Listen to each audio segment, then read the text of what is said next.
Welcome to Vermont Ag in the 802. I'm Anson Tebbetts. Today we're diving into education and also workforce development, and we're going to be talking about meat cutting and butchery. So let's move on down to Randolph Center, the campus of Vermont State University.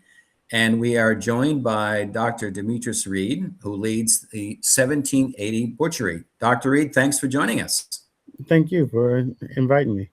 Great. So let's talk about what you've got all going on down there at the campus. What is the 1787 Butchery?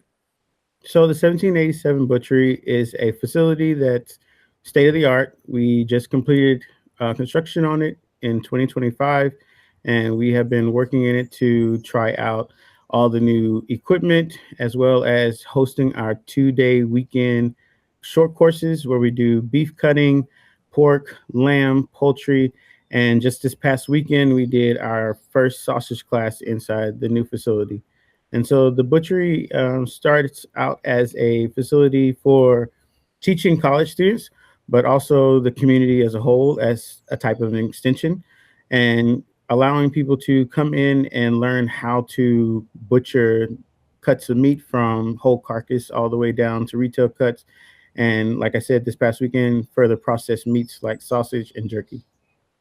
Yeah, talk about what you did like this past weekend. So people came and took the course about making sausage, and what's that experience like for a student or someone from the public that wants to take this short course? So with this short course, it's dive right in. It's no class sit down, and so it's to get you immersed into the hands-on aspect of sausage making. And so we pull out seasoning blends, and we use whole fresh hog casings. We use collagen casings, sheep casings as well. And then we look at beef, pork, and lamb as an inclusion inside of the sausage. And so this weekend we made maple blueberry brats, we made andouille sausage, we made jalapeno cheddar brats. We also made a lamb and beef mixture of our Italian, hot Italian, and sweet Italian. And we just wanted to give the students the ability to try out how to make breakfast sausage in the smaller links, which is sheep casing, and then how to make nice big brats. And then on the last day, we did snack sticks and jerky.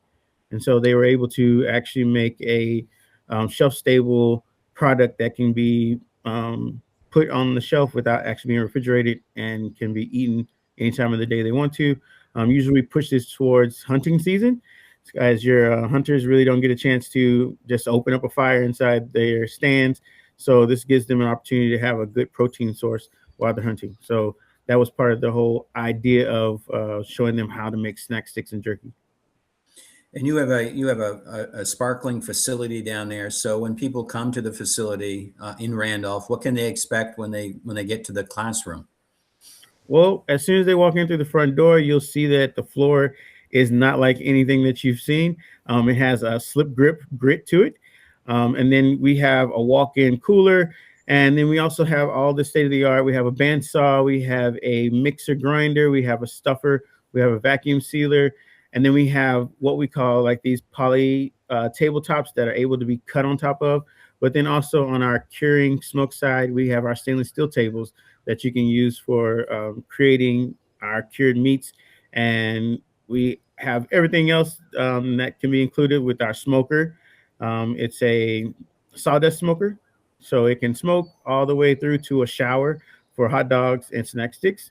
And then we also have our freezer, our upright freezer, and our chest freezers as well. So we have everything that you would see in a processing floor. We do not slaughter, so we don't have any kind of slaughter facilities on the campus, but we do use local slaughter facilities to obtain those carcasses and to be able to support local farmers, as well as some of the local producers that lease out the farm from VTSU in Randolph for grazing, as well as our dairy and our apple orchard. And meat cutting is a real skill, and we see the need in Vermont and in the Northeast for meat cutters. So this is an opportunity if someone is thinking about a career change or wanting to get into agriculture or wanting to get into butchery. These type of courses really pave the way for them to get a decent job that's out there, right? Yes, sir. And I believe butchery is a dying art. It's not what you would assume would be a very profitable career, but it is.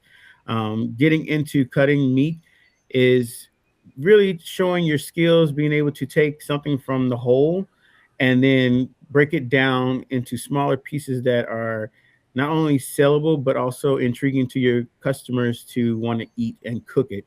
And so being a butcher is kind of like the lifestyle of being um, kind of the person that is also your chef. He's also your person that you kind of confide in for your big dinners, your big caterings, your special meals. And this person can tell you what cuts you can eat, what cuts are be best for this. If you have your mother-in-law coming over, you don't want to give your mother-in-law a ribeye, so there's a way to find a nice cheaper cut that you can give for your mother-in-law and still make it taste like a ribeye, and then she'll think you're the best son-in-law in the world. So it's a butcher is the all-around person that used to be the person in the town that everyone went to get the need that they were looking for when it came to a good eating experience. And you're playing an important role here also because we have a lot of animals on the land in Vermont, but to continue to keep the land open and have beef, whether it be cows, whether it be pigs, whether it be sheep, whether it be goats, it's really important that a butchery is there because that's part of the process of getting food on our table. So you're helping in many ways with that, I suspect. Yes, sir. Because as we saw with COVID, the larger packers they were the bottlenecks when they closed down. We had animals, we had whole carcasses sitting in the coolers, but it really opened up the avenue for your small meat lockers to come back and to be able to provide local, homegrown, state grown meat protein that can be not shipped from 300 to 400 miles away from you. It's coming from right there within your county or within two counties of where you're living at. So with the inclusion of now a butchery here in Vermont, I think it will open the avenue not only for Vermonters but for New England to be able to understand that you can make a good career out of this. For one, two, you can make a difference in your community, and three, that you are doing a industry job that has been part of the United States industry since the inception of the country. Yeah.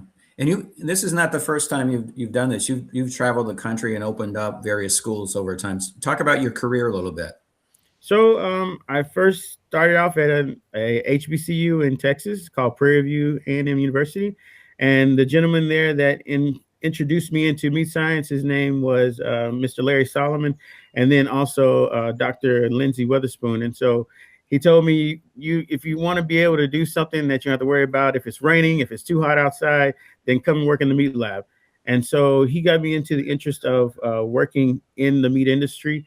And I went all the way to do my PhD at North Dakota State University. And although after finishing my PhD, I went to Sul-Ross State University to work at their meat lab and to start their program. There we updated the facility. We brought in aging coolers. We introduced students to the avenue of meat science as an opportunity to get outside of Brewster County, to get outside of West Texas. And so introduced a few students to Chicago, where that is the place where the meat industry really bloomed in the stockyards, and took them around Chicago and showed them some of the landmarks, some of the places that benefited from the meat industry, the restaurants. You have Little Greektown, you have Little Havana, you have the pizza industry there that is huge. And so making our processed meats like pepperoni and salami and your bratwurst when you come into the Italian cuisine. So I just kind of fell in love with not only the science of it, but also the culinary side of it as well. Well, we're really delighted to have you with us in Vermont and sharing your knowledge and your skills with all of us here. So over the next year, what can people expect from the butchery? And I suspect some people, if they want to sign up for some courses, you've got some things planned for the spring and the summer and into the fall. Yes, sir. So coming into the spring right now, we're almost done with some of our weekend classes. We're starting to really focus on our opening of our three certificate courses here at Randolph. So we'll have our principles of meat science, we'll have our beef butchery, and then we'll have our lamb, goat, and pork butchery. And that those classes will be available for students to come in. It's a accredited program. It starts off with the level one, where it is a apprentice butcher, and once they get through that, they can move to level two and level three. And we're having those classes start in the fall, but during the summertime, we'll be ramping up again our weekend beef courses, and then we'll also be doing another sausage class coming in the fall as well.